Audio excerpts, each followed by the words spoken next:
যাই হোক, খুব সুন্দর ভি হচ্ছে, নিখুঁত, এবং যে কেউ করতে পারবে। আমার একটা হেল্পার, নতুন হেল্পার যে মেশিন ধরতে পারে তাকে দিলেও সে এইভাবে কাঠ কেটে দিতে পারবে। হাই বন্ধুরা, এই ভিডিওটা শুধু আমাদের মিস্ত্রি ভাইদের জন্য, যারা মিস্ত্রি কাজ করছে, ঠিক আছে। তো আমরা অনেক সময় গোল্ড প্লেয়ারের জন্য এইভাবে যেটা আমরা ভি করি, অনেকে চুজ বলে, এইভাবে যেটা আমরা ভিটা করি, এটা তখন ভি নাই। তো ভিটা করার জন্য একটা দেশি জোগাড় আমরা বার করছি, যাতে আমরা দেখি ফর্মা তৈরি করছি, যাতে তাড়াতাড়ি হয়। কারণ একটা দুটো কাটবো না, আমাদের প্রচুর গোল্ড প্লেয়ার আছে, আরও অনেক মাল কাটতে হবে। তাই দেখি আমি দেশি জোগাড় যদি করতে পারছি, বানাতে পারছি, তাহলে ভিডিওটা পরে দিব আমি যে হ্যাঁ ফর্মটা আমাদের সাকসেসফুল হয়েছে। যদি সাকসেসফুল হয় তাও দেখবো, যদি কতটা পরিমাণ হয় সাকসেস, সেটাও আমি দেখাবো। Thank you. তো একটাই কথা, যে এখনো ফর্মটা আমার রেডি হচ্ছে, এখনো পর্যন্ত করতে পারিনি রেডি। অনেকটা বিষয় ছিল, অনেকটা ভাববার বিষয় কীভাবে করা যায় সাকসেসফুল। দেখছেন যে আঠার দিয়ে ফেলেছি অলরেডি, উপরে ফর্মটা রেডি হচ্ছে, ঠিক আছে। টোটালটা ভিডিও করার, টোটালটা দেখানোর সুযোগ পেলাম না, তার কারণ আজকে আমাদের মানে লোক কম আছে, সবাই কাজে আসেনি। ক্যামেরা এতক্ষণ দেখলে যে অনেক চেষ্টা করলাম একটা ফর্ম তৈরি করার জন্যে, তো অবভিয়াসলি শেষ পর্যন্ত সাকসেসফুল। একটু দেখে নেবে, ভাবে যে মনে হয় ভি করা ছিল, আগের থেকে অ্যাডভান্স ভি করা ছিল, যে সেটাকে দেখিয়ে দিল ফেক করে, এরকম ভাবে। তো দেখে নাও একটু, জাস্ট এবার আমি করছি ভিটা।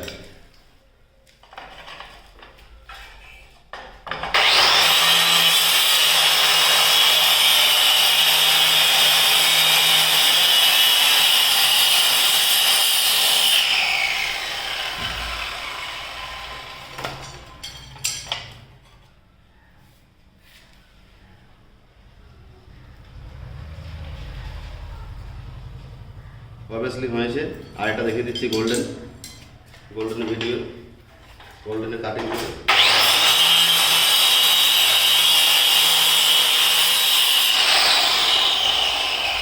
তো এই ভিডিওটা আমার একটা বন্ধুর জন্য খাস করে, সে বললে কি ভাই তোমার ভিডিও ভিউ হবে না, তুমি ভালো ভালো যন্ত্র কিনো, নতুন নতুন আপডেট যন্ত্র কিনো, সেটা দেখাও, তার জন্য ভিডিও ভিউ হবে।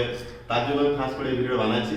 সে হয়তো ভিডিও বানাচ্ছি এই জন্যে, আগের ভিডিওতে তো দেখিয়েছি যে আমরা ভি করছি, বা অনেকে এটা কোনা কাটা বলে। যাই হোক, তো এখানে টোটাল 130 পিস আছে, তো 130 পিস মাত্র 10 থেকে 12 মিনিট।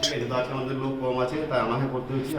আমি আছে, আমার ক্যামেরাম্যান দিয়ে আছে, উনি আছে, দুজন আমরা আছি। আর সাইডে কাজ বন্ধ আছে, প্রায় লোকজন আসতে পারেনি। তো ব্যাপারটা হলো কি, দেশি জোগাড় যেটা বানিয়েছি আমরা, তো এটা বলবো যেটা ফেক নয়, টোটাল মালটা এখান থেকে কাটা হয়েছে।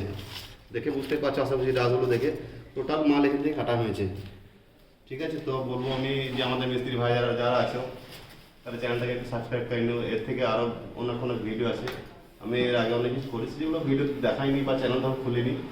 তো এখন আশা করছি দেখাবো। যেটা চিপ কাটা হচ্ছে সেই ফর্মটা আছে, পাশে যেটা কাটা হচ্ছে সেই ফর্মটা দেখিয়ে দাও।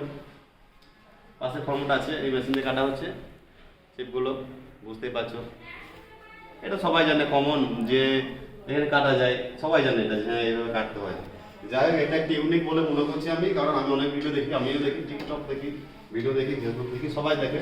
তো এরকম দেশি জোগাড় আমি এখনো পর্যন্ত আমার চোখে পড়েনি, যার জন্য এটা আমি এটা বাস্তবায়ন করলাম, ইউনিক কিছু করার জন্য। তো প্রথমেই বললি এটা ফর্মটা কীভাবে করেছি। এটা হচ্ছে 22 mm কাটছি, 22 mm ফর্মা করেছি। এটা 22 mm মানে 1 ইঞ্চি, কেউ যদি বলে 1 ইঞ্চি করবো, 25 mm, তাহলে কি হবে, আমাদের প্লেটটাকে একটু পেছাতে হবে, একটু পেছিয়ে নিয়ে যেতে হবে, ভিটা হবে। মানে এটাতে 1 ইঞ্চি লাগবে না, এটাতে কমই আছে, এটা 1 ইঞ্চির আছে। আমি যদি ভাবি যে 1 ইঞ্চি 2 সুতো 30 mm কাটবো, তাহলে আবার এটাকে আরও পেছাতে হবে, তবে ঠিকঠাক কাটবে। বন্ধুরা তোমরা ট্রাই করবে, ঠিক আছে, ঠিকঠাক হবে না তখন আমাকে কিন্তু বকাবকি করবে, কিন্তু যাই হোক, এটা কিন্তু 22 mm, 25 mm একটু সরবে বোর্ডটা, 30 mm আরও সরবে একটু বোর্ডটা। আর একটু গ্যাপটা একটু বাড়াতে হবে নিচের দিকে, নাহলে এটা উঁচু হবে, আর একটু আরও এটা মার্বেল দিয়ে উঁচু করতে হবে, তাহলে ঠিকঠাকই হবে। আশা করছি এর থেকে বড় বড় ফর্ম বানাবো, 1.5 সাইজে যখন কাটবো, বা 2-1 সাইজে কাটবো। এটা তোমরা একটু দোয়া করো মন থেকে, যেন এরকম ভিডিও দিতে পারি। তো সেইটার জন্য পেজটাকে একটু ফলো করে নিও, আর লাইকটা করে দিও। ধন্যবাদ বন্ধুরা।